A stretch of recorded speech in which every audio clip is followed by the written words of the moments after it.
Wake that ass up. Early in the morning. The Breakfast Club. Morning, everybody. It's DJ NV, Charlamagne the God, Lauren LaRosa. We are the Breakfast Club. We got a special guest in the building. We got Marlon Wayans. Gang, gang. Marlon Wayans is looking at the wall like I'm last time I came here. because I'm like, I don't see the Wayanses. I thought you were up there. No, ain't no. That's Martin Lawrence. He's going to be on That's that Will wall. Smith. When? You've been saying that last time. It's been 2 years. Hey, man. Show him the Y'all, picture. They don't even have y'all one of gaslighting those. me. You got little ass look. Kevin Hart there. Show him the picture. Show him Looking the picture. like. This is what this wall supposed to be. I don't know why it's taking so long, but this is what we got you. They got me as Loke Dog and a Loke Dog anime. Not even a handsome picture of me. Ain't that something?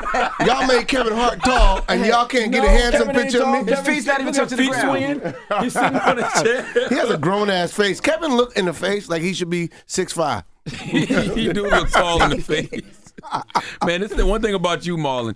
You doing another comedy special, man. You on a run like Lil Wayne was with music, or Gucci Man was with mixtapes, man. I feel like I feel like Nas and Busta. I feel like, the second half. Now this is when you really come into your own. First 30 years you learning. Now it's like, I'm executing. I don't have to rehearse special for 2 years to get to know the special. Wow. I ain't got to take that long to write it. I've written movies since I was 17 years old. So writing is just something I do. So I know how to write a movie. I can remember a script. So when I'm writing stand-up, I don't even write it down no more. I just write it in my head and I put it away in the catalog inside my head like tapes. And now I just know, and I make it, things happen. I go, this is what God wants me to do, and I do a special. So I'm doing my fourth special. Good grief. Fourth special, Good Grief, at the Apollo, sold out, 2 shows. Yeah, mama, we did it! I think I was going to sell 2 shows in Harlem. Times is still rough in Harlem. Everywhere else, world is thriving. Harlem's tough.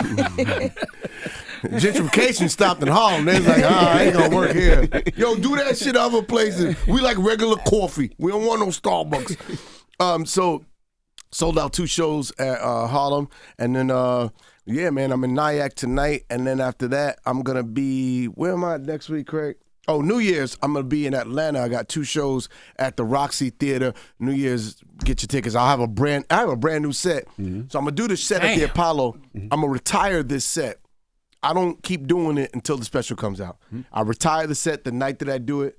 Good night. That's my goodbye You just to had that 6 set. months ago with a new set. It's another new set? I'm a monster. So why is it called Good Grief? Because it's about how I'm dealing with grief and what's good about grief and how it's either bad grief or good grief. I've lost 57 people I loved in the last 3 years, but I've been through it. I've been at rock bottom. I've been in darkness. I've been in dark times. People don't know what I've been feeling. They don't know the pain that I've been going through and what's happening in my life, because I always find my smiles. But when you lose 57 people that you love, 57? 57. Damn. Wow. 57. And I'm not talking about people you knew. Like, I'm talking about close. people I love, like John Witherspoon, my mom, my dad. And I take the grief and I go, okay, God got me here for a reason. And so I make people smile with the things that I'm hurting with, and then I heal. And I want people to know that you can heal too. Find the funny. I like the fact that y'all laugh about your situation. You're supposed to, because without that, man, it's hard to just be in it.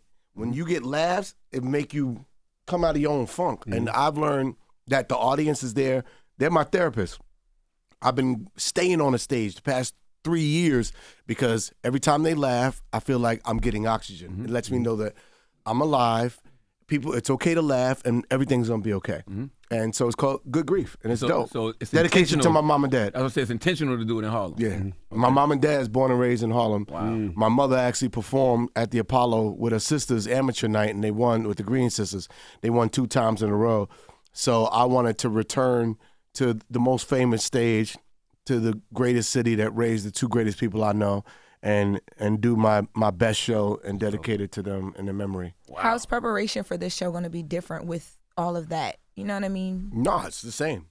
Everything's the same. When you do your reps, everything's the same. I'm not tripping. I'm not putting too much on it. I know I'm going to be a little bit more emotional when it's done. You know, I'm going to feel like Michael Jordan when he had that, when his pop passed and he was holding that trophy and crying on the floor. Right. I'm going to feel like that because there's a victory in honoring your parents, and I had them with me for so long, and being able to talk about them every day on stage was great, but also hard. So retiring that is also retiring some of the memory of them, Right. and it's gonna be an emotional night. I'm gonna have a lot of family in the house, but this set is crazy. I was It's gonna funny. It got heart.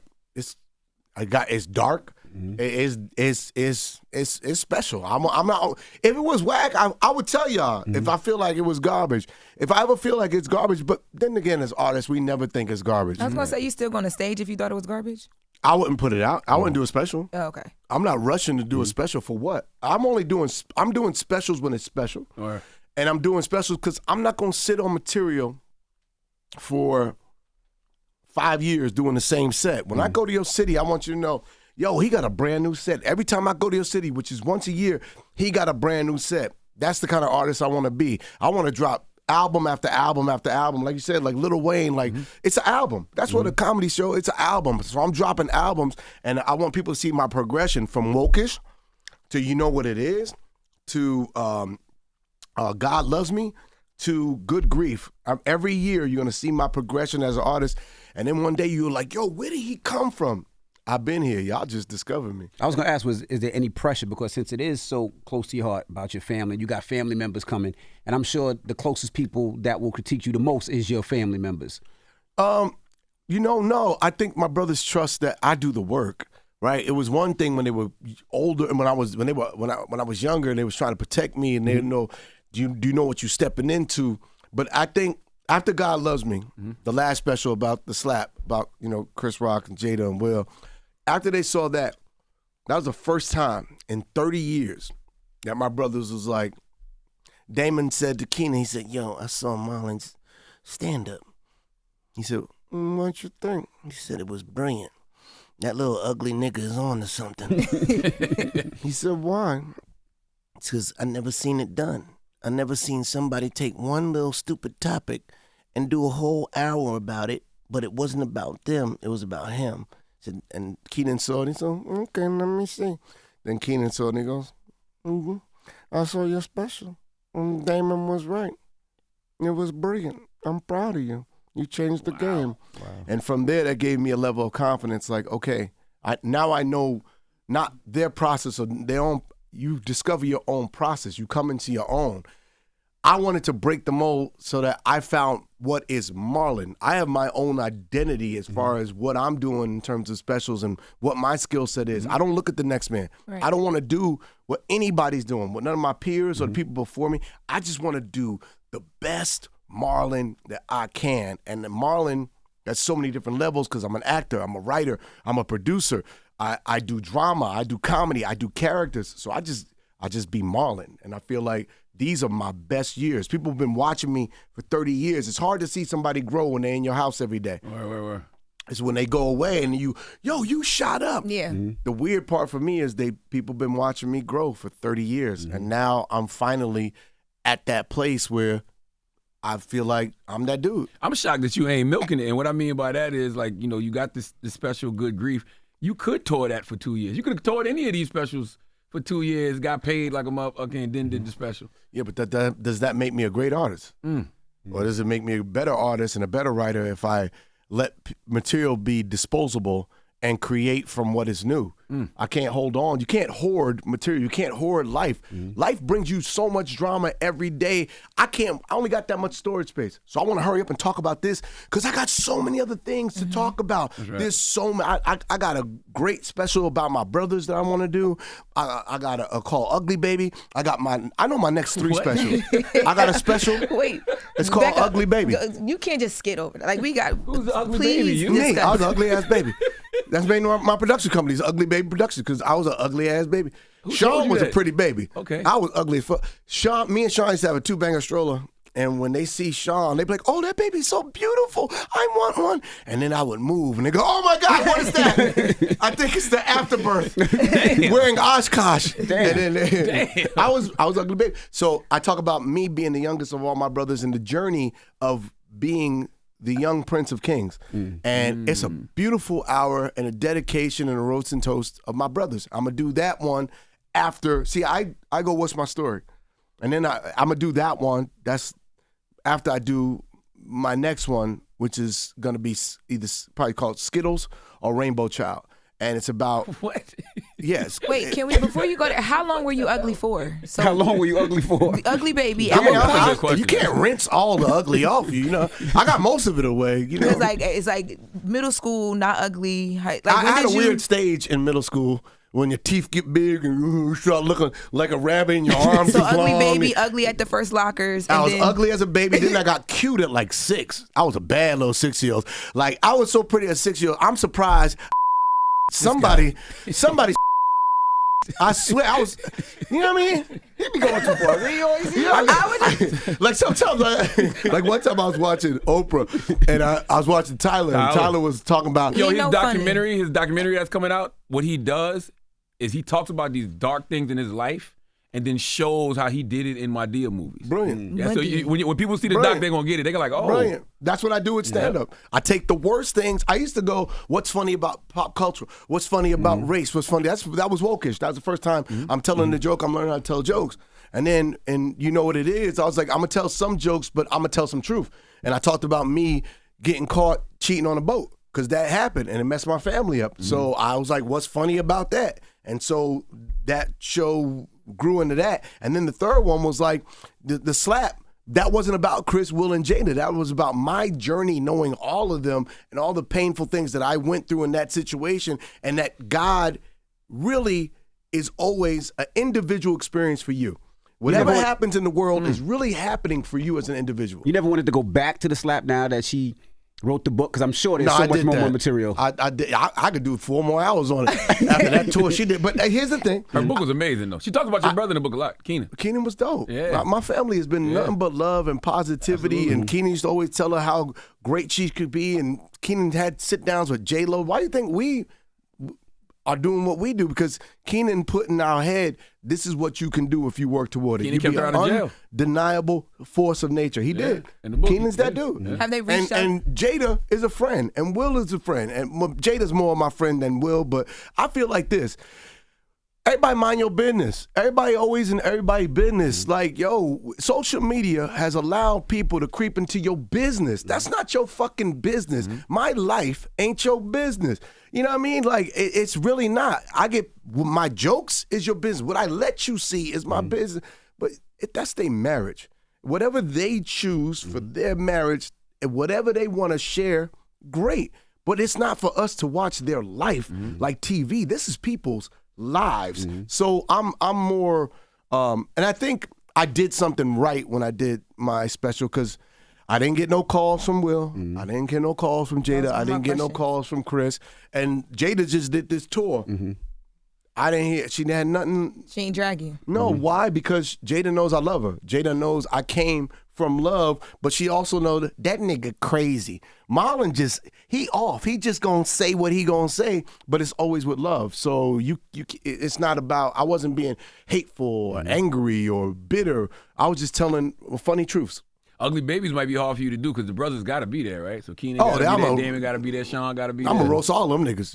That's not pressure? Them like actually sitting there watching you perform? No, they ain't gonna be there. I hope we do a tour together and I get to That do would my be so set fire. about them with them there. Got you. So I mean, they know I love them, and when I do it, they know it's love. It's gonna be truth. It's gonna be funny, but it's gonna be love. And then Skittles or Rainbow Child is about my daughter. I have a daughter that transitioned into a son. My daughter Amai is now Kai. Truthful. And so Okay. so I talk about the transition, not her their transition, but my transition as a parent, going from ignorance and denial to complete unconditional love and acceptance. Gotcha. And I think there's a lot of parents out there that need to have that message. And I know I'm dealing with it. It was a very painful situation for me. But man, it's one of the best, funniest hours I probably could ever imagine. I can't see your child come up to you and asking you, because you joke too much. So I can see your child say, "Dad, I'm thinking of transitioning," and I could just see you take nothing serious. I always joke. They know. I told my daughter, I said, nigga, you transitioning into your brother. You look just like him. See? I can't tell the difference between her and Sean. Like, I swear to God. What's the age? 23 and 21. Oh, so but they're brilliant. They don't change. Brilliant. Most well-read, the smartest Wayans. Smartest, hands down. My nigga, I'm still working on the program. I was about to ask you. I was about to because my nigga covers it up. My nigga covers it up. I was going to ask you because you 5 seconds ago you had changed. That covers it all. They let me, they know I love her. They see me try and they're like, I'm happy. I'm It's sure just that's funny when I say important. they, I'm like, it's I'm two like, of which you one you niggas? talking about? You know what I'm saying? How many sons you got? But I gotta respect their wishes, right? And that takes, as a parent, I just want my kids to be free. Mm-hmm. I want them to be free in spirit, free in thought, free to be themselves. The more you know yourself, the more you can govern yourself, the more you live your truth, the happier your existence. So if they can't get that in the household with their father and their mother, how the fuck do I send them out into the world with that kind of confidence? Right. And I'm just so proud of them for being them. But that don't mean that they ain't got jokes. Are they ready for that? Do they approve? Yeah, they got to approve the they content. know. Okay. I did the set in front of, I went this thing for William Morris. And there was all these world leaders. It was like people like it was part of the government, and people that 5-star generals, and there was like some CIA there. There was people there. Like if I bombed, oh God, nigga, I would have been dead. They would have killed me. You would have found my body. They would have poisoned me there. It was that big of a crowd, and I felt like I want to do this set right here because it's important to me. What's important to me? Comedy. What's important to me? My children. What do I love?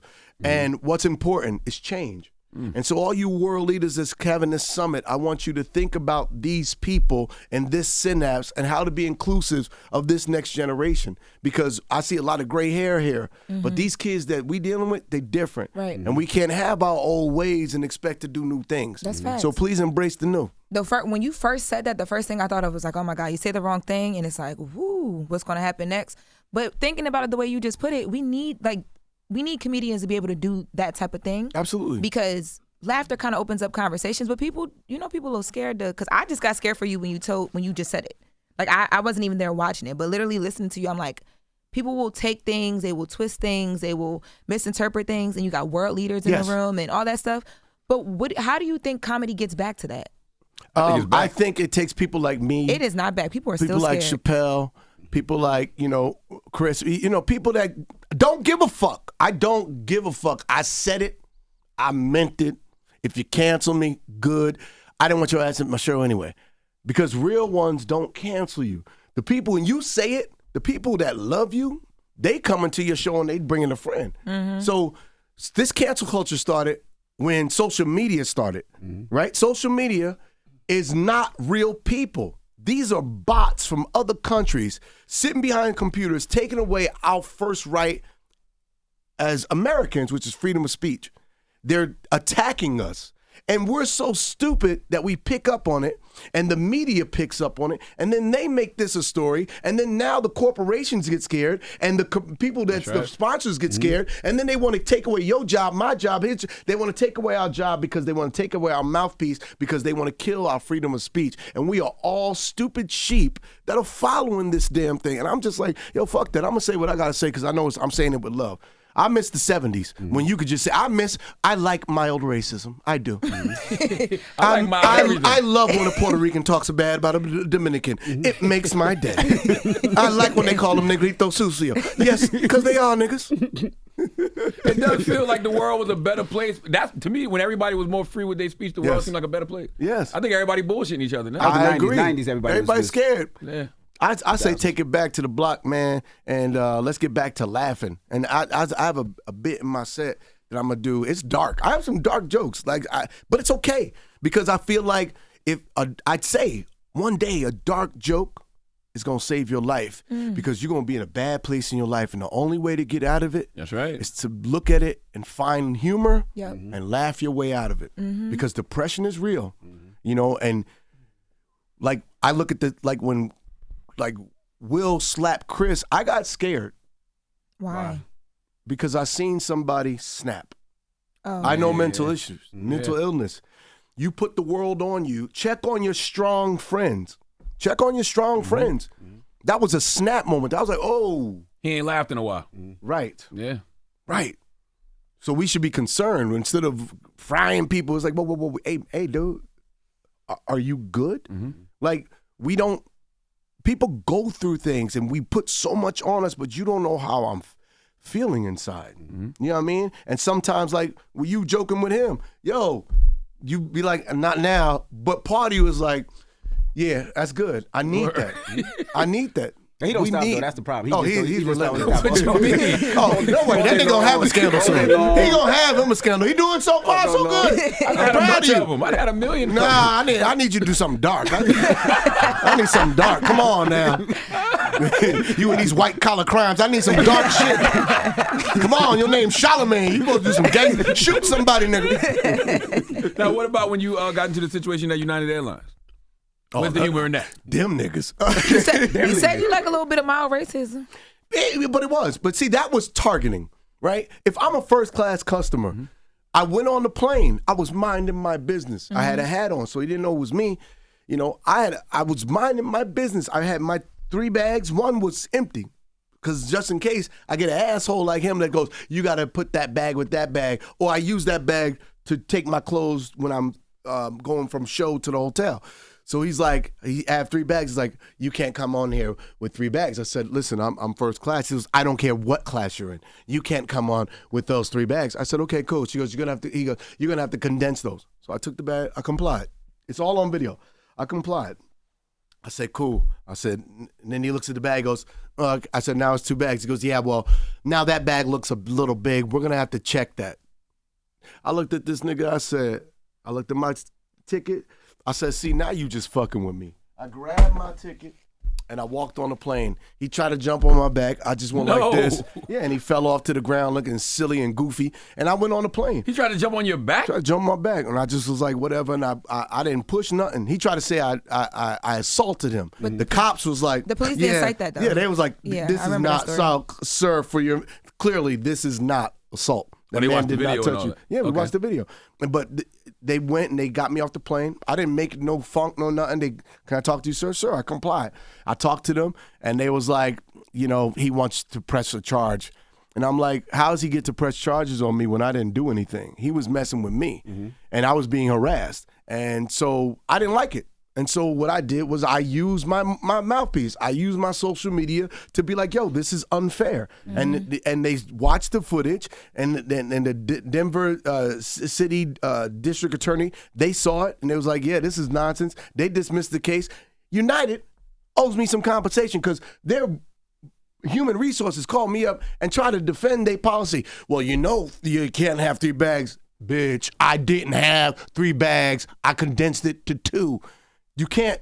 I said, what happened when the customer is always right? That's right. I said, y'all treat me like I did something bad, and I have not gotten compensation. And I'm like, yo, I got white on them. I was like, I'm gonna write a letter to the CEO. That's what I'm gonna do. I'm gonna DM the CEO, dear Mr. United Airlines. But And even so after they realized who you he were, didn't DM me back. But you know, it's cool. they still didn't like what do you? So I know that in the filing that you recently filed, you talked about like there's arrows pointed to all the white people that were able to get on the plane before you were able to, right? With 3 bags. Exactly, right? In your filing. What are you looking for from this? Like, what's justice for you in this situation? Like, I don't know something. First of all, they made me miss a show, 2 shows, Damn. and I hate that. And there was a lot of disgruntled fans, and I get sad for them. I'm like, you know, whoever missed that show, y'all need to go send those people on a free trip somewhere. You need to gather all those people up. It was only like, I don't know, 700 people. Gather those people up and give them free vouchers somewhere. That's first and foremost. And then, I don't know, we'll talk about me. Y'all owe me some money, and I should be first class for life. They should give me a seat when they're playing. The Marlon Wayans seat. Gonna fly United It better not be again? in the back of the damn first class. I want not the first Not either. the first one. Then your feet be all like scrunched this. up. Yeah, feet like I hate that. I hate Why do they even do that? Why This they ain't do that in first class? I hate It that. makes sense. I like the so when I sit first class up in that, I put my feet on the wall.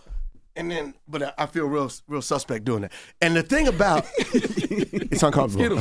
Skittles as fuck. And then, I mean, they owe me some compensation. They owe me some talk. It was unfair, and it's unfortunate. I stopped dragging the airline, and then they just kept getting into trouble by themselves. So I just, I hope it gets remedied. I'm not trying to go to war.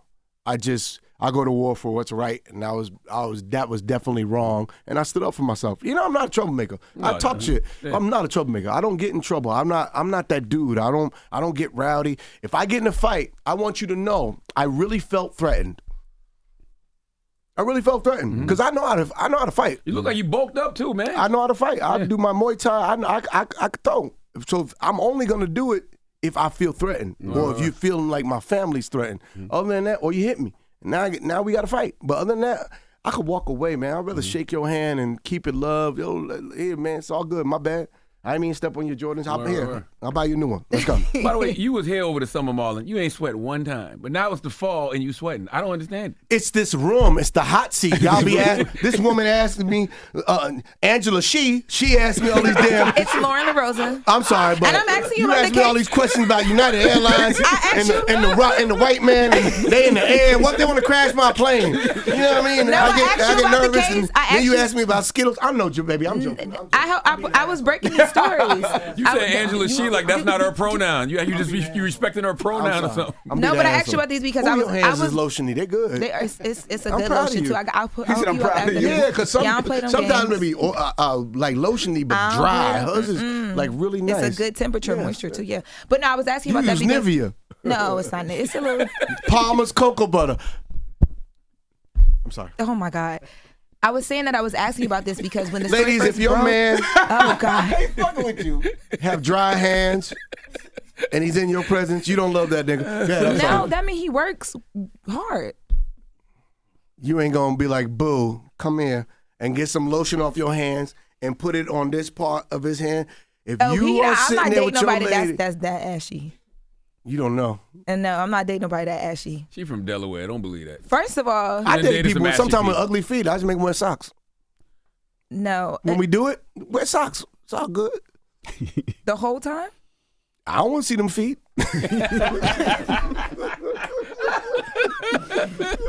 Lord. Marlon Wayans, man. I would say check him out this weekend, but the shows are sold out. So what you gonna do? Oh, I'm gonna be New Year's. I'm gonna be in Atlanta, Roxy. at the Roxy. Come rock with me, and then I'm gonna be in Portland on December, I think 17th. I'm at a club in Portland.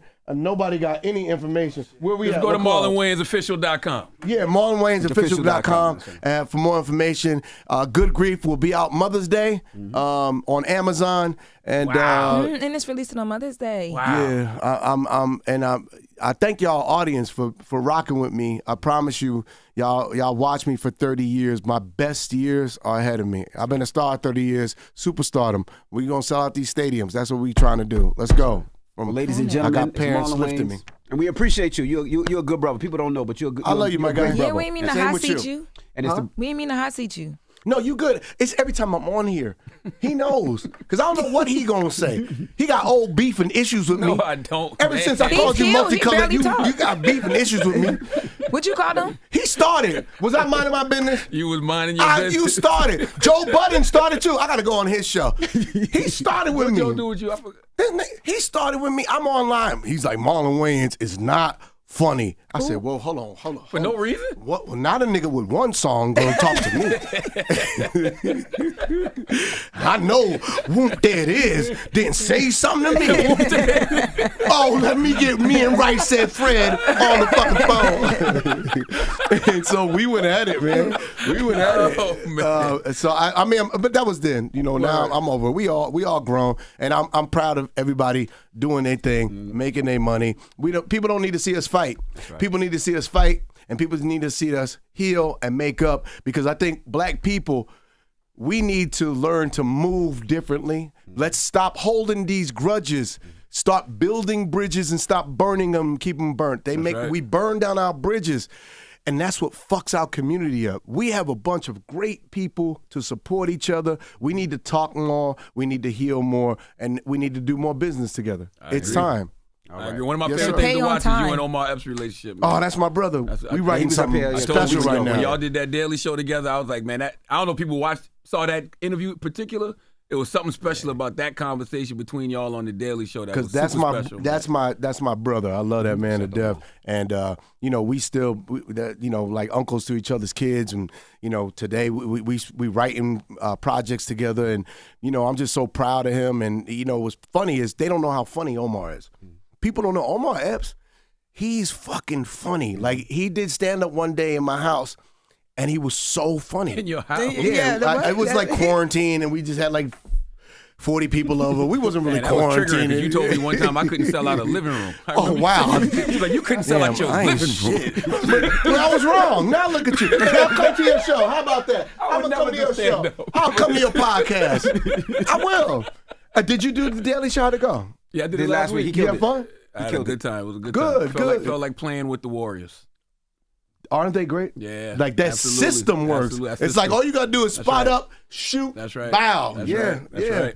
That's right. All right, good. I'm glad you had a good time. Yes, I had a great time doing it. But Omar, great dude. He's funny. And what the people don't really know about me is I have a really dramatic side. Like I'm a really strong dramatic actor. And so one day we're going to do a comedy with drama in it together. And that's what we're writing right now. It's going to be beautiful. That's dope. Yeah. Dope. Salute to Omar. Well, we appreciate you, brother. I appreciate you. All good. Marlon Wayans, it's the Breakfast Club. Good morning. Yes, sir. Wake that ass up. Early in the morning. The Breakfast Club.